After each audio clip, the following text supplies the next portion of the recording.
Hello, it is May 27th. I usually do this on Monday, but it's Tuesday because of Memorial Day. Happy Memorial Day. This week in landscaping, I'm going to talk through a handful of things, why your grass is looking great, what happened with the weather last night, and will happen this week.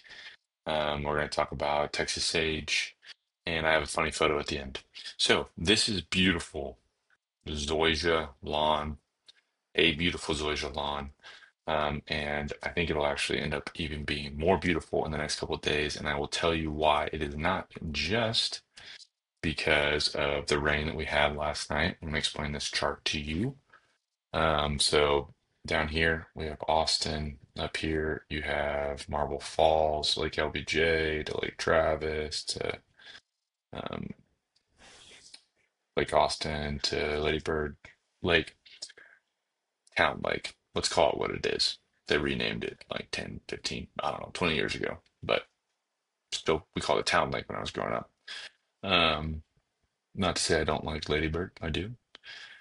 But you can see this is the last 7 days. Most of this happened in the last 24 hours. We got a great dump of rain last night. Um, and even up but up here, the reason I cut this kind of strange is that we got a tremendous amount of rain up here northwest of us. Um, 5 inches over here. That's crazy. Um, I was watching these storms, and this is all feeding down into our lake system, which is really, really good for us. So, in order to fill up these lakes down here in our area, you got to get rain up here. Obviously, it doesn't hurt to get rain down here, but this is what flows down. So, really good news for us to get rain up here.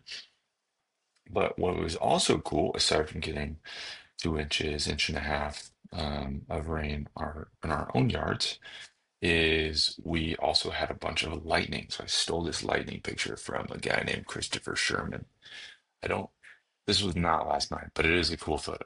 Um, and I wanted to talk about what happens with lightning when in your yard. So as you may remember from like sixth grade science, most of our atmosphere is made up of nitrogen, but it is not accessible nitrogen, meaning it's not usable. Um, I looked this up. It's 78% of our atmosphere is nitrogen. I didn't know that off the top of my head. Um, but what happens when you have lightning? Lightning is really hot, like hotter than the sun. And when it rips through the atmosphere, it makes that nitrogen usable. Um, there's some sciencey things about nitrogen being bonded to itself, and once it goes through a heat phase, it breaks apart, and then it allows it to reconnect to oxygen, which is an accessible form for plants, and the rain carries it to the earth. And so what happens is basically lightning enables the air to fertilize your yard and plants, which is really cool. So lightning water is better for your yard than sprinkler water, which is also good for your yard. Um, and so over the next couple of days, week, you will see a real noticeable green up, glow up, if you will, with the lightning in your yard.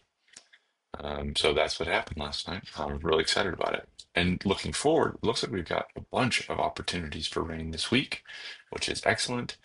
1 or 2 days with more significant chances, but more importantly, in my opinion, well, rain's really important. Also important is just that our highs are going to be so much lower than they have been the last couple of weeks. We're going to have low 90s, highs in the low 90s these next couple of weeks, which is going to be awesome for our landscape and just life first week of summer. You know what I mean? Moving to this is a Texas sage, one of the classics. I love Texas sage. Now, if you're looking for something that is, I'm gonna get to the blooms, they're pretty, but if you're looking for a plant that is more formal, the Texas sage is not. Just like Texas, it's not the most formal of states. The reason for that is it is a very robust, hardy plant, but it's not very shapeable. It ends up being a little leggy. You've got a lot of it just won't hold a nice shape if you're trying to like trim a shrub in your front foundation. There are varieties of Texas sage. There are kind of dwarf varieties and more fuller varieties that have been genetically modified to be more formal. But the vast majority of Texas sages, which most common um, type of Texas sage is called a desperado Texas sage, which I love that name, um, are not something that you want to trim into formal. One of the cool things about Texas sage is that when they get rain, they bloom, and they do this all through the summer.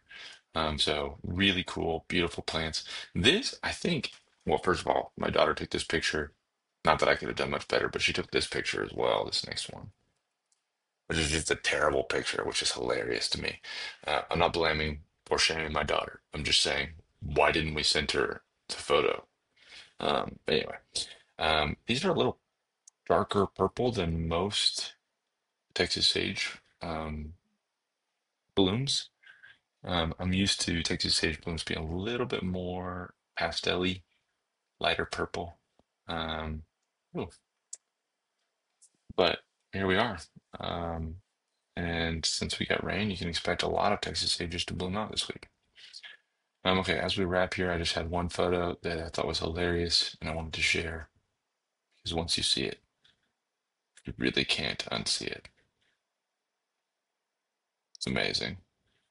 Okay, I hope you guys have a wonderful week. Let us know if we can help anything in your lawn or landscape. Cheers.